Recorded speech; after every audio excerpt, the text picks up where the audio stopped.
teman-teman, saya Clara. Saya Angga. Saya Kanti. Dan hari ini kami akan melakukan penyuluhan mengenai nafza. Baik, sebelum memulai penyuluhan hari ini, mari kita melakukan pretest terlebih dahulu. Silahkan tuliskan benar atau salah pada kelima pernyataan berikut ini. Nomor 1, nafza merupakan kepanjangan dari narkotika, psikotropika, dan zat adiktif lainnya. Nomor 2, nafza digolongkan menjadi stimulan, depresan, dan halusinogen. Nomor 3, keterlibatan dalam kegiatan kerohanian atau keagamaan bukan merupakan salah satu faktor protektif dari gangguan adiksi. Nomor 4, cemas berlebih merupakan salah satu efek biologis dari penggunaan nafza.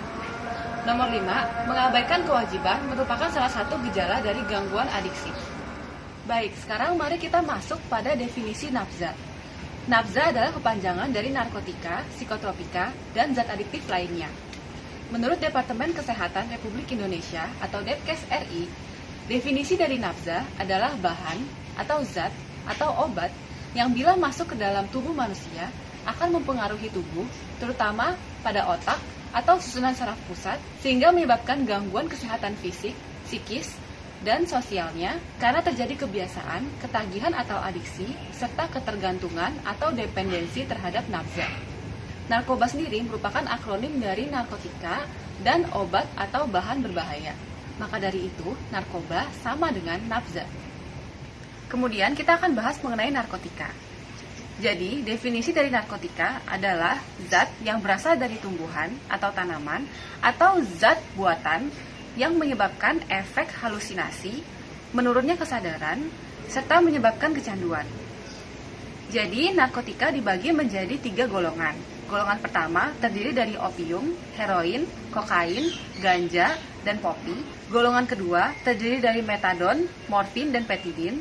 Golongan ketiga terdiri dari kodein dan etil morfina.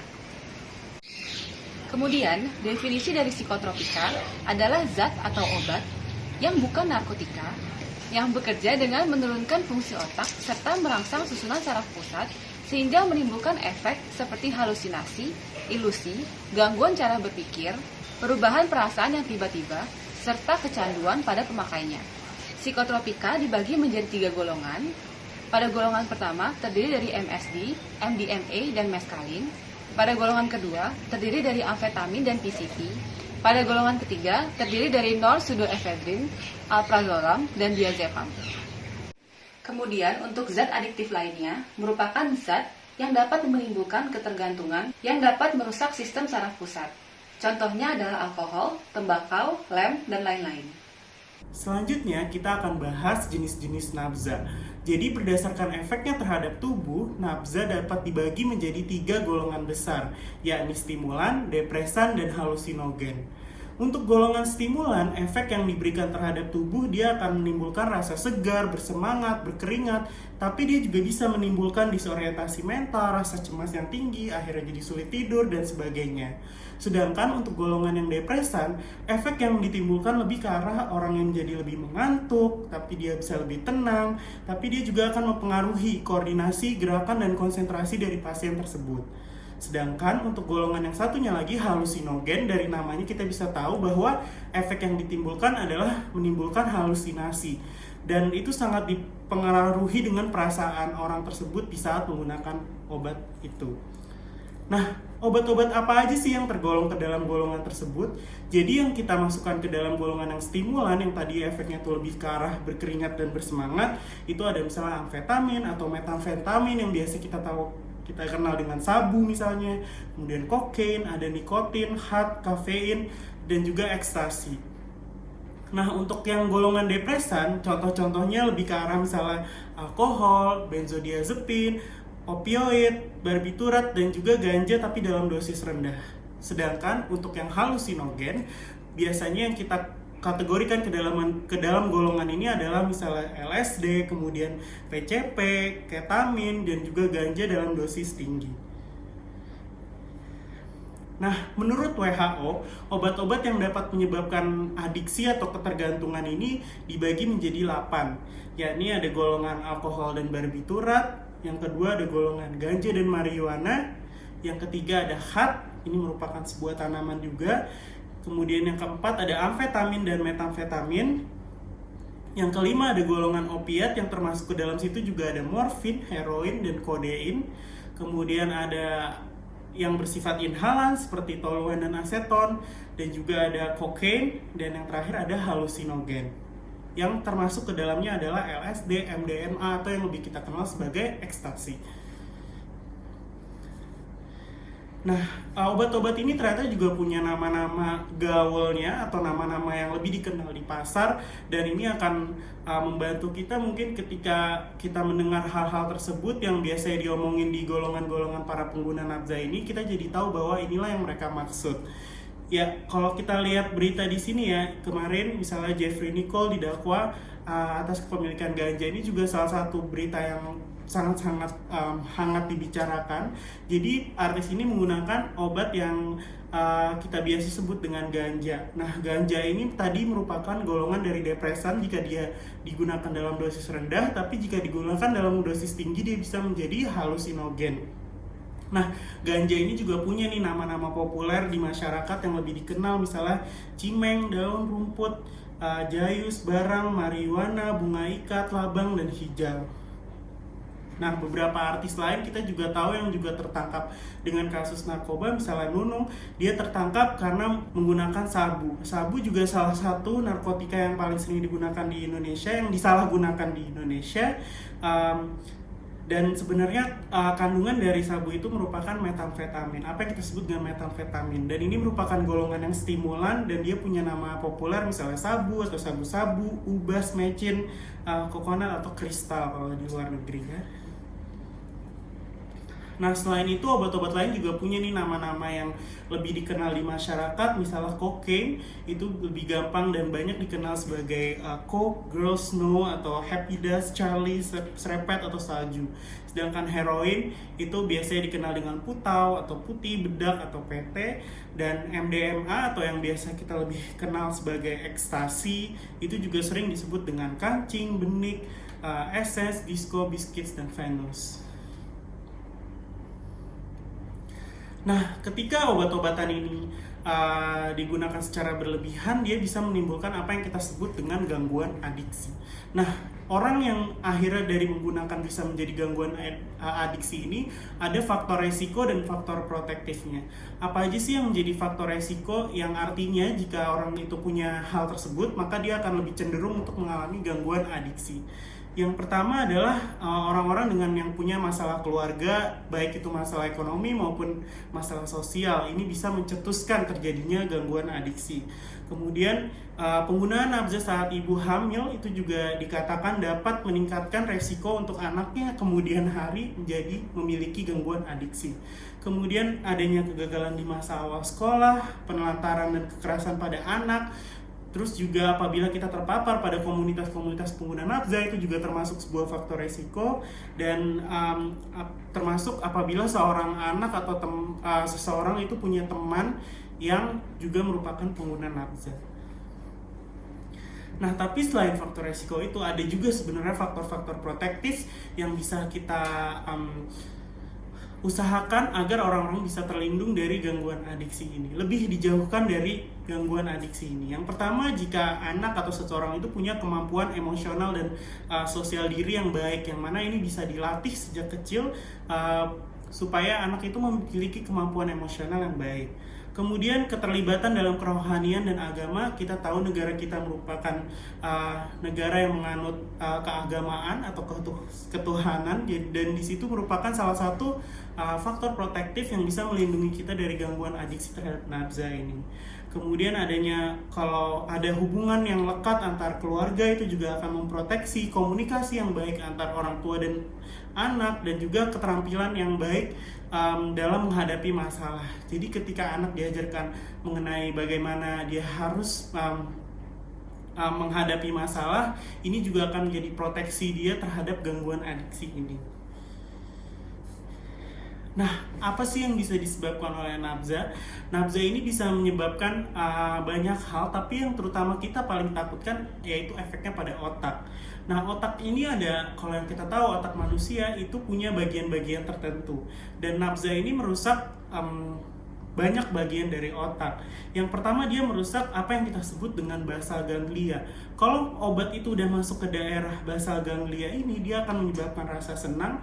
Namun kelamaan ini akan menjadi ketergantungan. Ketika obat itu nggak ada, akhirnya orang itu jadi merasa sulit untuk merasa senang. Dia lebih terkesan sedih dan tidak mudah gitu untuk merasakan perasaan senang. Yang kedua yang kita tahu yang warna kuning di sini itu merupakan yang kita sebut dengan korteks prefrontal. Jadi korteks prefrontal ini berperan dalam bagaimana kita mengambil keputusan yang baik, bagaimana kita menentukan mana yang baik dan tidak baik, dan ini akan terganggu oleh obat tersebut. Dan akhirnya ketika dia tidak bisa mengontrol pilihannya dengan baik, akhirnya perilakunya pun jadi tidak baik. Dia jadi makin tidak bisa menentukan apa yang baik dan apa yang tidak baik. Selanjutnya, obat-obat ini juga bekerja pada daerah yang kita sebut dengan amigdala. Nah, di amigdala ini dia ketika obat-obat itu merusak bagian ini, orang akan menjadi lebih sensitif, akhirnya lebih gampang frustasi, lebih gampang stres, lebih gampang cranky, seperti itu. Dan juga yang lebih berbahaya lagi, obat-obat ini juga punya efek di bagian otak yang kita sebut dengan batang otak. Nah, batang otak ini punya peran yang penting untuk menjaga jantung, bagaimana sistem jantung kita bekerja, dan juga sistem pernafasan tentunya. Dan ketika obat-obat ini dikonsumsi dalam jumlah yang berlebih atau overdosis, dia bisa menyebabkan gangguan pada batang otak yang berakhir pada gangguan irama jantung dan gangguan pernafasan yang bisa menjadi fatal. Baik, selanjutnya kita akan masuk ke bahaya nafza. Jadi, nafza ini memiliki banyak risiko atau bahaya. Dibagi menjadi 3, yaitu dari efek biologinya, psikologi, dan juga sosialnya. Dari segi biologi, bahaya yang dapat ditimbulkan oleh nafza ini seperti misalnya gangguan hati, gangguan pada sistem pencernaan, gangguan pada sistem saraf, gangguan pada kulit, gangguan pada kardiovaskular, dan juga gangguan pada saluran nafas. Sedangkan pada efek psikologinya yang dapat ditimbulkan seperti misalnya seorang kan dapat merasakan depresi, kemudian ada keinginan untuk melakukan bunuh diri atau menyakiti diri sendiri atau orang lain, kemudian dapat mengganggu memori atau cara belajar pasien, kemudian dapat menyebabkan cemas yang berlebihan atau panik, dapat juga menyebabkan perilaku agresif, dan juga dapat menyebabkan halusinasi pada seorang yang menggunakannya. Kemudian dari efek sosialnya yang terjadi dapat seperti misalnya gangguan perilaku hingga perilaku kriminal. Kemudian gangguan interaksi dengan sekitar pengguna, kemudian menurunnya performa pada pengguna pada belajar dan juga pekerjaannya. Kemudian dapat juga terjadi masalah finansial karena pengguna selalu ingin untuk menggunakan nafza. Selanjutnya kita masuk ke adiksi nafza. Apa itu adiksi nafza? Adiksi nafza disebut sebagai ketika seseorang telah mengalami ketagihan atau kecanduan terhadap nafza. Nah, ada 3 tanda adiksi nafza. Yang pertama adalah adanya perilaku kompulsif dan dalam mencari nafza. Kemudian hilangnya kontrol ketika seseorang telah menggunakan nafza, dan juga timbul emosi yang negatif ketika seseorang tidak mendapatkan nafza yang diinginkannya. Nah, jadi adiksi nafsa ini berlangsung bersifat kronik. Jadi seorang tidak langsung dikatakan mengalami adiksi nafsa, melainkan terdapat beberapa tahap sebelum akhirnya seseorang mengalami adiksi nafsa. Yang pertama adalah tahap coba-coba atau eksperimental. Ini ketika biasanya anak-anak remaja awalnya hanya ingin tahu tentang nafsa, kemudian masuk ke tahap situasional atau bersenang-senang. Biasanya pada tahap ini seseorang menggunakan nafsa itu pada saat-saat tertentu, misalnya perayaan tahun baru. Kemudian tahap ketiga yaitu tahap rekreasional atau instrumental, di mana pada tahap ini seseorang menggunakan nafsa itu untuk mengatasi masalah yang dimilikinya. Kemudian pengguna merasa ketika menggunakan nafsa zat dapat menekan emosi yang dirasakan, dan juga dapat memanipulasi perilaku yang dimiliki oleh pengguna. Kemudian setelah itu masuk ke tahap kebiasaan atau habituasi, di mana menggunakan nafsa sudah menjadi kebiasaan sehari-hari dari si pengguna ini. Dan akhirnya masuk ke tahap kelima, yaitu tahap ketergantungan atau tahap adiksi. Kemudian seseorang mengalami adiksi nafsa apabila terdapat 2 gejala dalam 12 bulan, di mana gejala itu seperti penggunaan zat lebih banyak dan lebih lama, kemudian adanya keinginan untuk mengkonsumsi terus-menerus dan tidak berhasil mengurangi, kemudian menghabiskan waktu untuk mendapatkan, menggunakan dan memulihkan efek dari zat tersebut, kemudian adanya dorongan yang kuat untuk menggunakan nafza, adanya sifat mengabaikan kewajiban lain seperti misalnya kewajiban belajar dan juga pekerjaan, kemudian secara terus-menerus menggunakan zat meskipun memiliki masalah interpersonal dan setelah terjadi berulang, kemudian adanya penurunan aktivitas dari yang sebelumnya, lalu penggunaan nafza telah membahayakan fisik dari seseorang tersebut, kemudian meskipun telah memiliki gangguan fisik dan sosial, tapi seseorang tetap ingin menggunakan zat dan tetap melanjutkannya.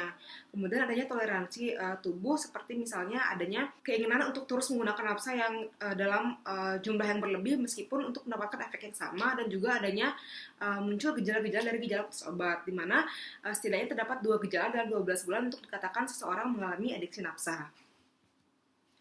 Kemudian apa yang dapat dilakukan untuk kita pencegahan adiksi?